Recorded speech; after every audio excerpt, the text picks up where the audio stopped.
Hello, small one. You okay there? Alright. Mic is on if you want to do a little burp or a grumble into it. No? You're too embarrassed today. So hey everyone, and welcome back to another video. Today we are going to be looking at another book by our good old friend Hayley DiMarco. She, it turns out, has written more than just dating books for teenagers.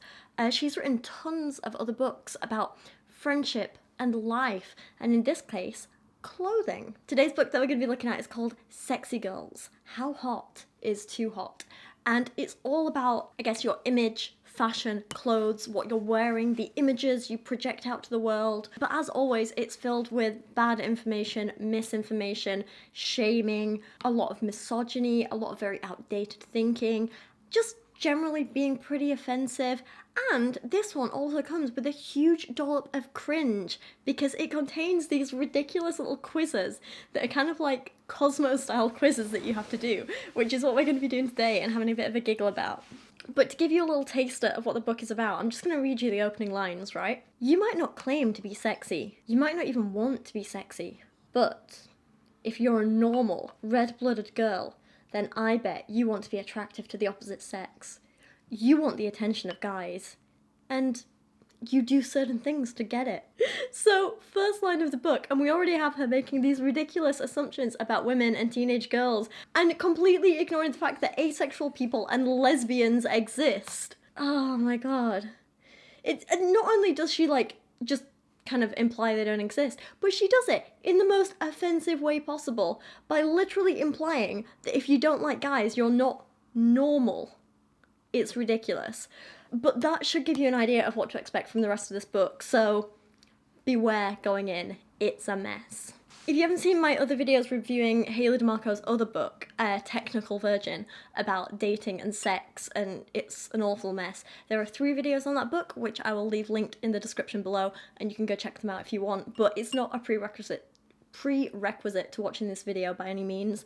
It's a separate book, covering separate ideas and topics, but if you find this interesting or you get a giggle or a cringe or anything out of this, you might be interested in those as well. One final note before we properly jump into the meat of this book, I'm just going to throw this out there now that the prescription I'm on still hasn't been filled yet because I'm still waiting to register with this doctor. It's a mess, it's a whole thing. The point is, if I seem a little bit spaced out and a little out of it, it's because there's been a bit of a mess up with my medication. That's why. I'll be fine in a couple of weeks, I'll be okay. It's just making me feel a little bit kind of like dizzy and like I say, spaced out is the best word for it. I'm just not quite feeling myself and I'm a little bit emotional. So if I seem a bit off, that's why, but nothing to worry about, it will get sorted. So let's get back to the book. Hayley continues, God, this is so ridiculous. She writes, "It's natural, you know, to want to attract the opposite sex." Is it though? Because I'm pretty sure that's not what comes naturally to a pretty significant chunk of the population, you know? People who are asexual, gay people, even people who are just a bit shy or reserved or don't want to date anyone, people who are recovering from sexual assault. I'm pretty sure none of those people necessarily feel it's natural to want to attract the opposite sex. Hayley keeps coming back to this idea, not just in this book, but in all of her books, in which she talks about what's normal and natural, and it's very Kirby. She's making a bed on the settee, doing a little jumps and scratches. It's very cute. Normally I wouldn't mind, but this is the settee that comes with the flat, so I kind of don't want it to accidentally put a hole in it. You're very gorgeous, come for a cuddle. Good girl. So it's really, really important to remember that no matter what people like Hayley DiMarco say and write and imply, there's not just one right way to be normal. There's not just one way of life that comes natural to humans or any other animal. To imply that there's some kind of stigma if you don't fit into what Hayley's narrow view of people and behaviour and life and relationships and stuff are, to imply that there's some kind of stigma around that or it's something you should be ashamed of or try and change, it's just harmful to so many people and just plain wrong. Hayley then writes, "The trouble is that sometimes we don't really realise what we're doing to the opposite sex in this dance for attention. Sexy Girls," the book that we're reading, "is all about helping you understand your body and how guys look at it. It's not an attempt to tell you not to be cute and stylish and hip." So you know this was written by a woman who has never actually been around teenagers because she uses the word hip. It's been a while since I was a teenager, but even I know that's not cool. Probably. Unless it's become so uncool, it's become cool again. I don't know. I'm very behind the times. And it's not an attempt to make you a sexy bombshell. Oh my god, who says sexy bombshell? This isn't the 50s. But it is a place for you to start to better understand your sexuality and how it impacts the guys around you. Here's the thing.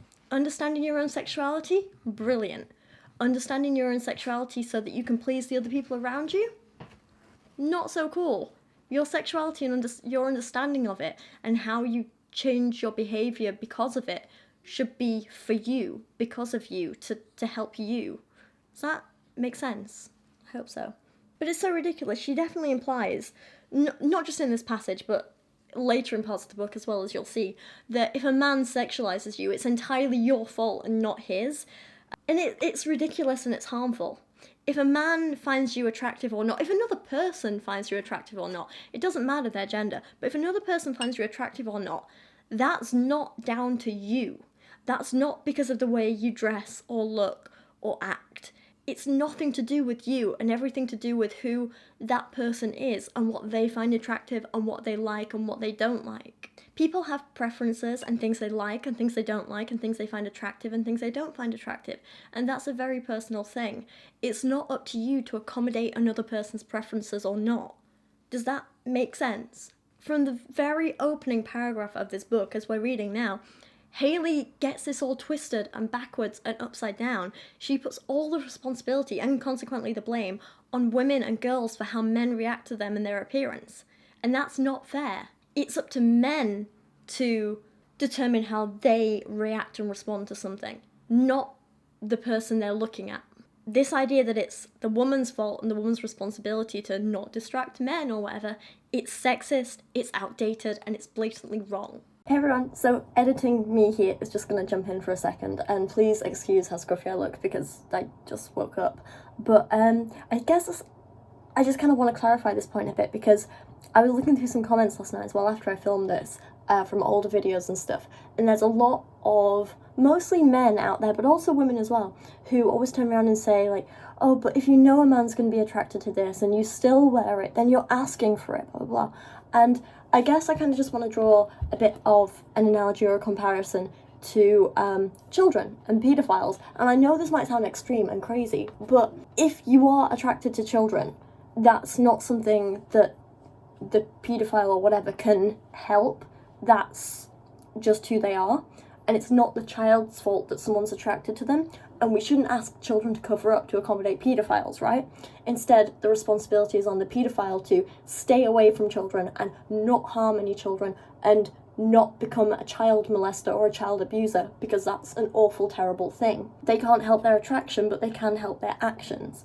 And it's exactly the same with things like this. It's not the child's responsibility to cover up or change who they are or hide who they are because someone might harm them because of their attractions, just like it's not a woman's responsibility to cover up or change who they are because someone might harm them for their attractions. It's up to a paedophile to control themselves enough to not become a disgusting, horrible child molester, and it's up to people, and, you know, including men, to control themselves enough to not become rapists or abusers or take advantage of women or expect the worst of them because of who they are. Does that make sense? I hope that makes sense. Maybe it makes sense. I don't know.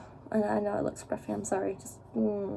In an absolutely patronising tone, she finishes her introduction with, I will ask you to consider how you're currently dressing and acting, and to think about how you might want to change to create a better overall package that fits your life goals. Sexy Girls is a book that will help you better define who you are and how you can attract the opposite sex without losing sight of your faith and your commitment to purity. Yeah. So that was the introduction. Chapter 1 is called Creating the Perfect Image, and she opens with a very interesting little personal story that I think tells us a hell of a lot about where a lot of Hayley's views came from, and it does help us understand who she is, why she has these views, why her behaviour is the way it is. It explains, but it doesn't excuse. But it's interesting. On my first day of first grade, my mum let me pick out my outfit. It was the end of summer, so I had all these cute summer clothes that I still loved. I chose a cool little outfit that was made of a little bitty skirt and a top that was really short, like a bathing suit top. I was only 5, remember, so all I thought about was how much I liked that outfit. I was a clothes horse even then. Well, when I got to school and got into my classroom, a memory became forever etched in my head. My teacher took me aside and told me to go to the principal's office.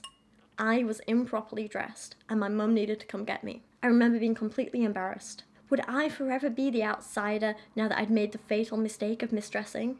I mean, I was 5. How was I to know what was appropriate for school and what wasn't? My sole goal was to wear my favourite outfit, and that's what I did, without having a clue that it was inappropriate for school. Ugh. The tragedy of youth. So the whole point of this story for Hayley is to talk about how she wishes someone had told her these rules of dressing so she didn't have to dress inappropriately. She wishes someone had controlled her. She's essentially praising the teacher for calling her out on this. And it's so interesting to me because when I read this story, I think, damn, how awful is that teacher? She shamed a 5-year-old and told her she was dressed inappropriately. She told her that how she dresses is more important than her education. That's not something any teacher should ever say to any pupil, or make any pupil feel. If a teacher really had an issue with the way she was dressed, she should have sent a letter home or spoken to the mother after school. I don't believe that what a child is wearing, even if it is a bathing suit top in class, I mean, she's 5. Is it really inappropriate? Who is it gonna distract? Why is it inappropriate? She's a kid. She wants to be comfy and cool in the heat. Basically, I don't believe that what a child is wearing should ever get in the way of their education, no matter how old they are. I remember when I was doing my GCSEs, we had to come to school in uniform and stuff, even though we were on study leave. We had to come to the school in uniform.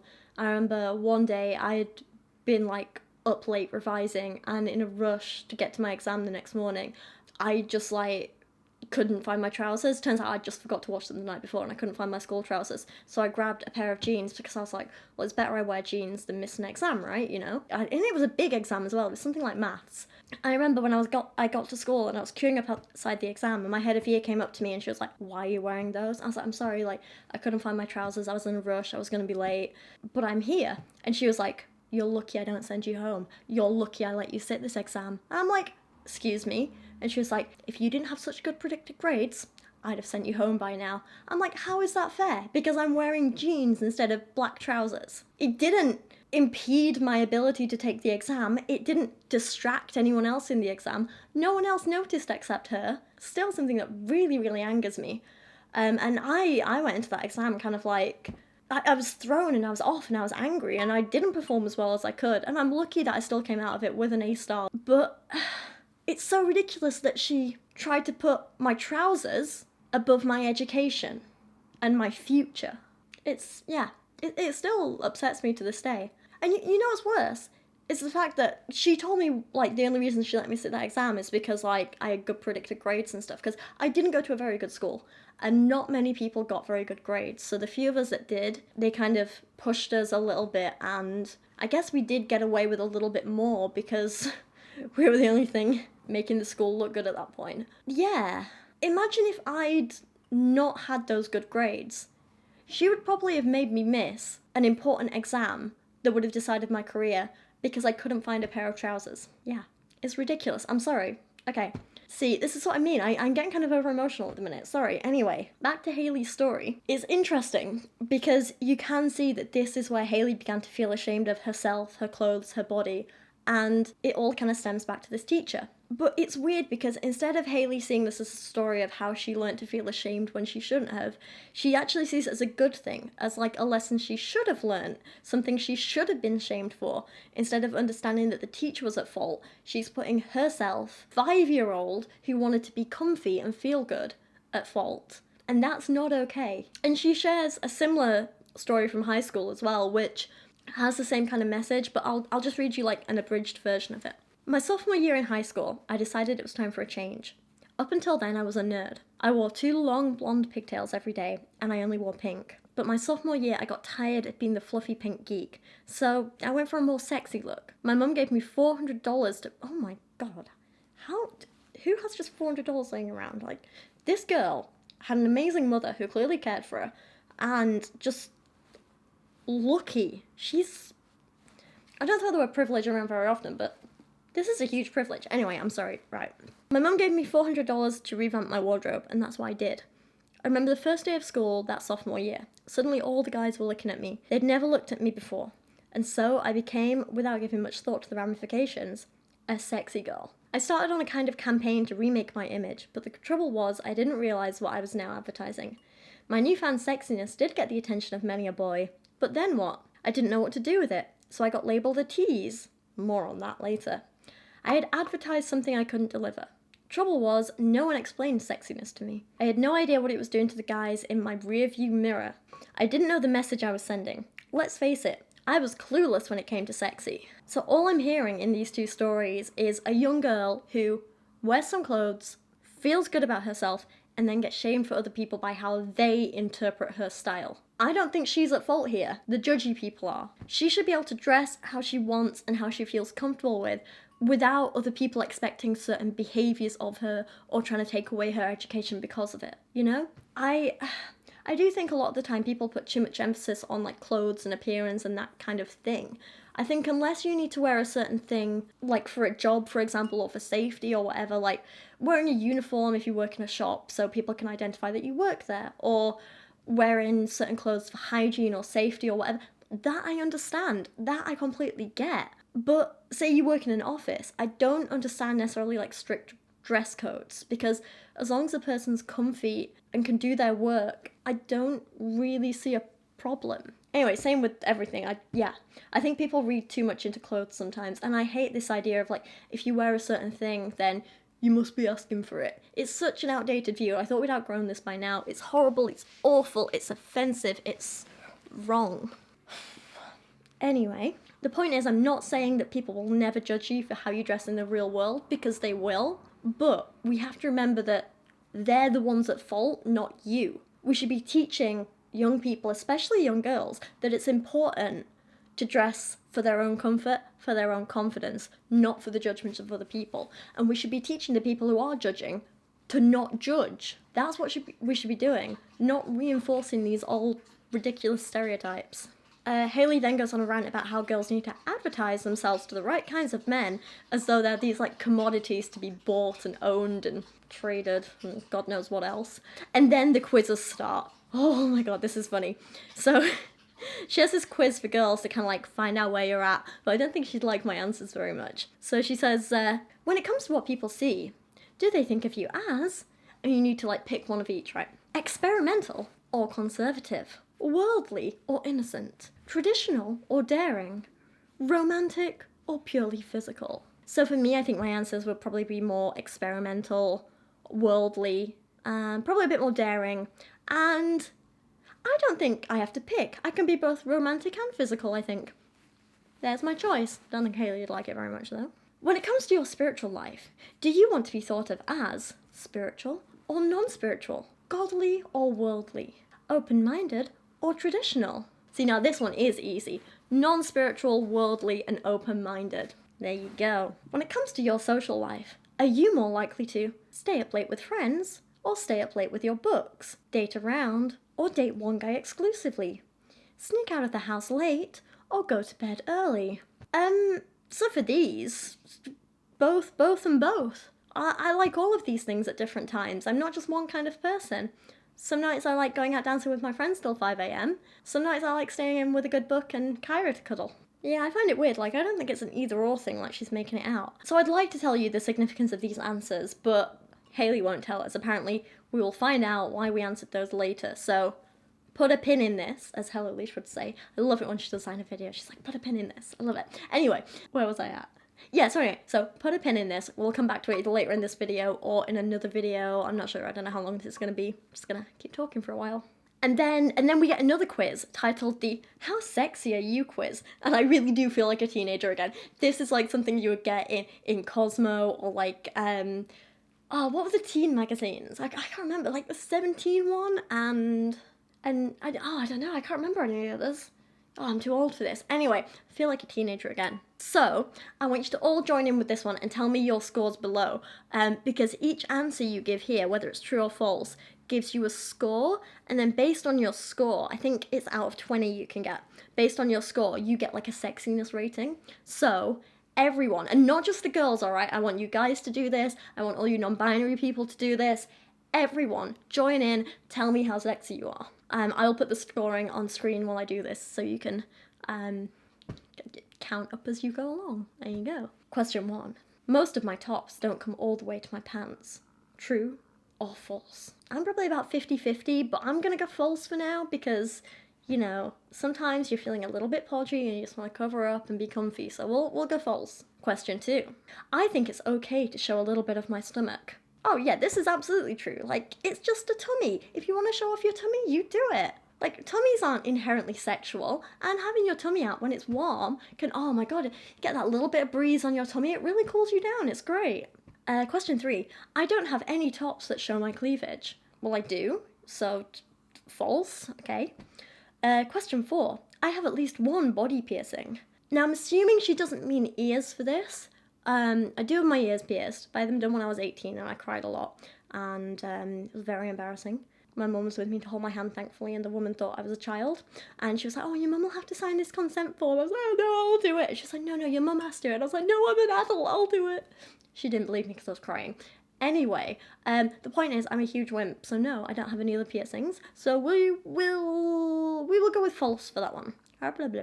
Kind of stumbling over my words a bit. Question 5. I think tattoos are cute and sexy. Yeah, that's true, I do. I think tattoo artists are artists like anyone else, and I think when they're done well, yeah, they can be beautiful works of art. Who wouldn't want a unique piece of art on their body? Wonderful. Question 6. I dress in what I think is cute. My goal isn't to get the attention of guys. Yep, absolutely true. I wear what I want to wear, and if guys are attracted to what I wear, great, maybe they're a good guy for me. If they're not, screw them. They're obviously not a good fit. I don't really care what they think. My goal isn't to attract anyone else. Question 7. I like it when guys look at my chest. It's a weird one. False, I guess. I don't want strangers, like, gawping at me. That's a bit weird, but it'd be different if I was dating someone, but... So that's kind of vague, so I'm just gonna go with false. Question 8. My parents keep telling me I dress too sexy. No, that's false. My mum loves how I dress. She's always really complimentary about it. She's nice. It's good. Question 9. I try to buy tops that aren't too revealing. False. I really don't care about that kind of thing. I just buy what I think is pretty and nice and I wear it. Question 10. I think it's hard to find clothes that aren't too sexy. Oh, absolutely false. There's clothes for everyone out there. It's great. So let's tot up our scores.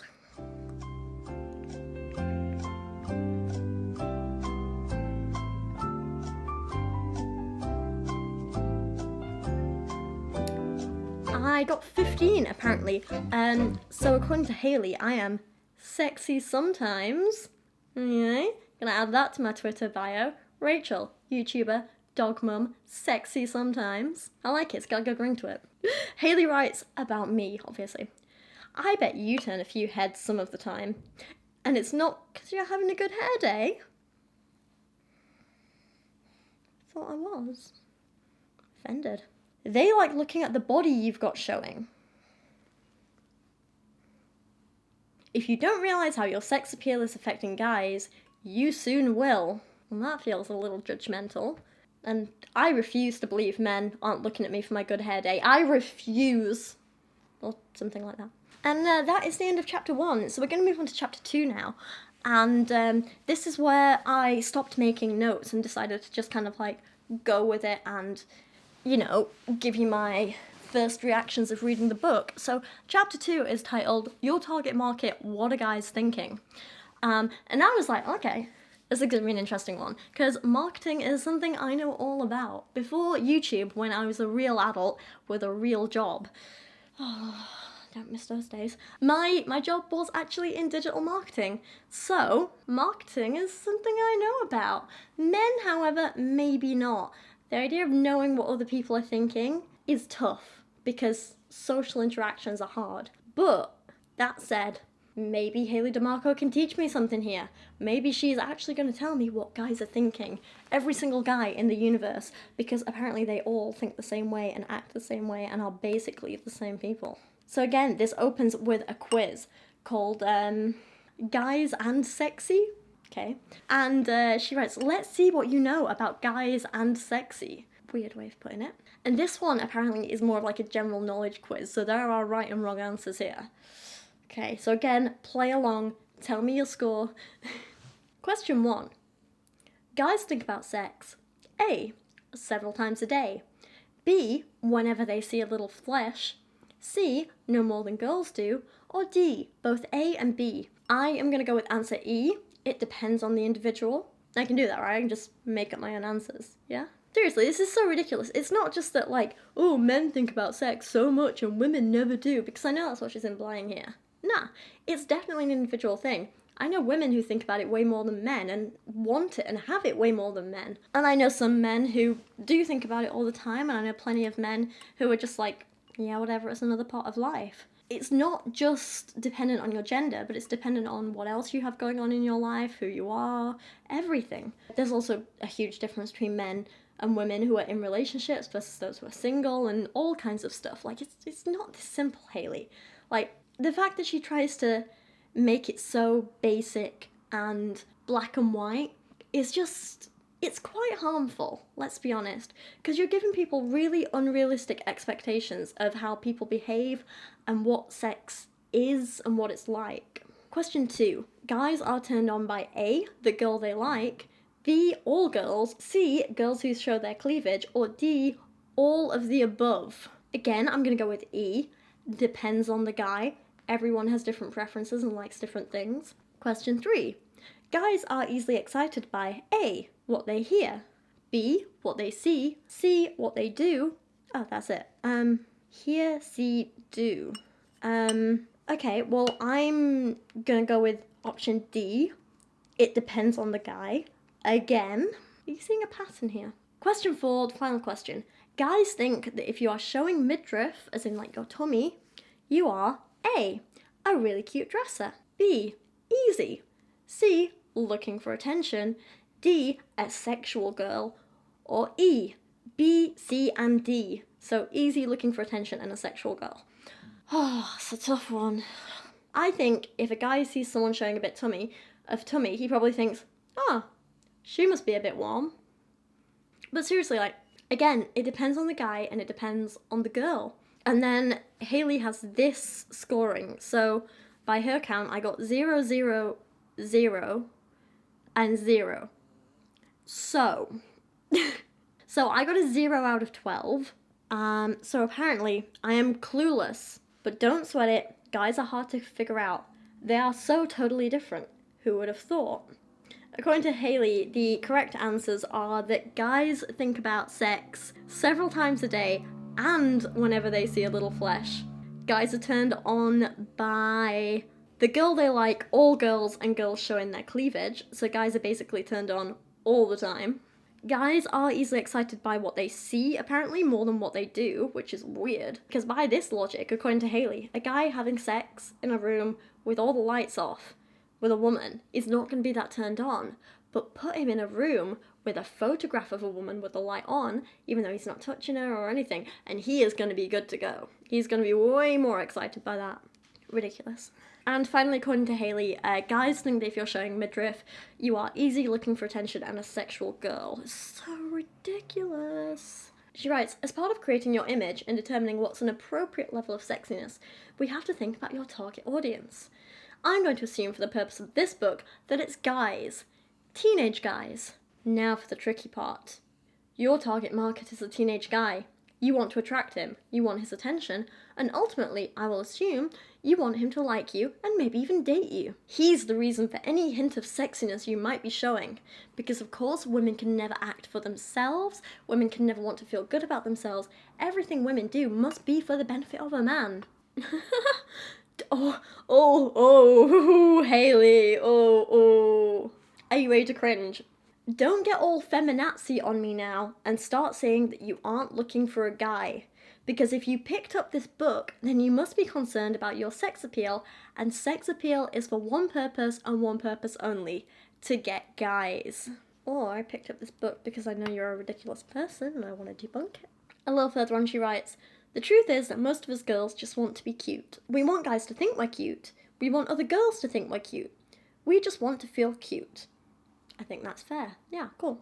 You can't walk through the mall anymore and feel good about yourself unless you look like the models in the windows. Well, I don't know if that is true, but I don't think it should be true. I think feeling good about yourself should be about understanding what you're comfortable in and what you like and going for it and owning it and just being amazing as you are, not necessarily following any certain fashion trends or whatever. I don't know. Oh, this is interesting. She's actually, like, acknowledging that, like, gay people exist. Oh, good on her. Okay. The fact of the matter is, regardless of how cute you just want to be or who you want to attract or not attract, all straight guys are attracted to different parts of your body that you may or may not have exposed. They aren't all sex crazed, well maybe they are, but it's natural to some extent. I mean, they have these things called hormones, which do somewhat colour how guys see the world, and by that I mean your body. So whether you're targeting them or not, they are looking, and they are assuming that what you're showing them is on the menu you've laid out for them. She comes so close to saying something good. You know, acknowledging that not all guys are straight. That's good. Acknowledging that not all guys are sex crazed. Good. And then she goes and ruins it by lines like, well, maybe they are, and they'll assume that what you're showing them is on the menu you've laid out for them. Like, no. Women aren't a piece of meat. Just because you might be showing your shoulder doesn't mean someone can touch your shoulder. Just because you're showing your tummy doesn't mean someone can touch your tummy. Just because you're showing a bit of leg doesn't mean someone can touch your leg. A woman could walk down the street completely naked and it still wouldn't be okay for anyone to touch her without her consent. And then she goes on to talk about how guys are visual creatures, they're turned on by what they see. You show them a bit of your boob or some of that long leg of yours, and bam, testosterone city. Trust me, it's true. I've talked to hundreds of guys about girls, and it's the same whatever state, country, or province I'm in.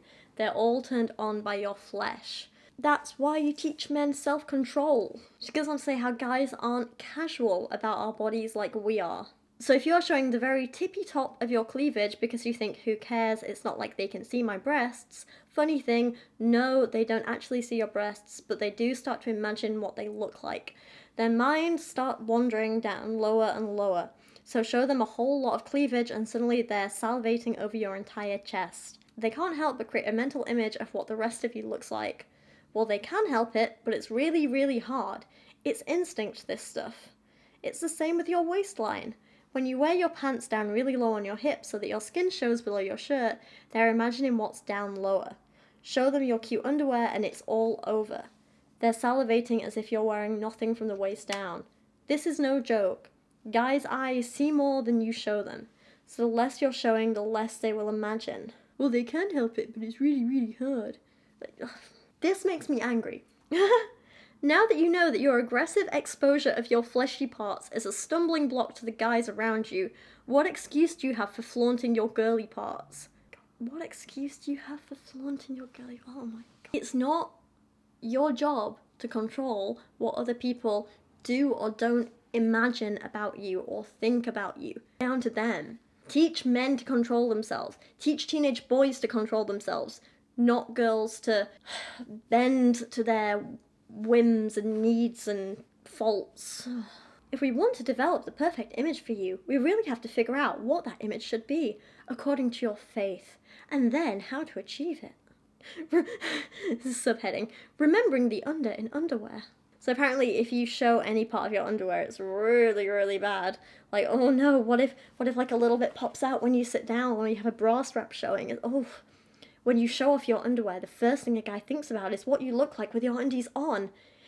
And the second thing he thinks about is, if you're so willing to show him part of your underwear, then you're probably willing to show him all of your underwear. In his mind, you immediately become, well, sexual, and he will treat you accordingly, which means he will show you attention, but it's purely sexual. Oh my god, ridiculous. This is like just a terrible slippery slope fallacy right here. It's like saying, oh, well, if you show this little bit, soon he'll think of everything. It's like, oh, well, now my wrist is out right now, so soon you'll be thinking of my naked elbows. Then you'll think of my naked shoulders, and then suddenly you'll be imagining me naked. Better cover up my wrist. Tell you what, I'll just start wearing a burqa.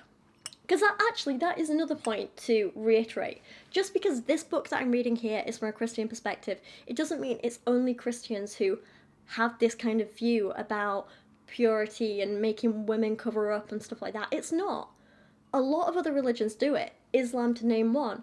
And it's not okay in any of them to make people feel ashamed of their bodies, to make people feel they have to cover up because, ooh, men might not be able to control themselves. No. Teach the men to control themselves, not women to hide from it. Don't shame the victims. Guys don't take sexual girls seriously, they just don't. They think about using them until their next conquest. I know that's not true at all. They're so clouded by your body parts that they won't see you for the amazing girl that you are.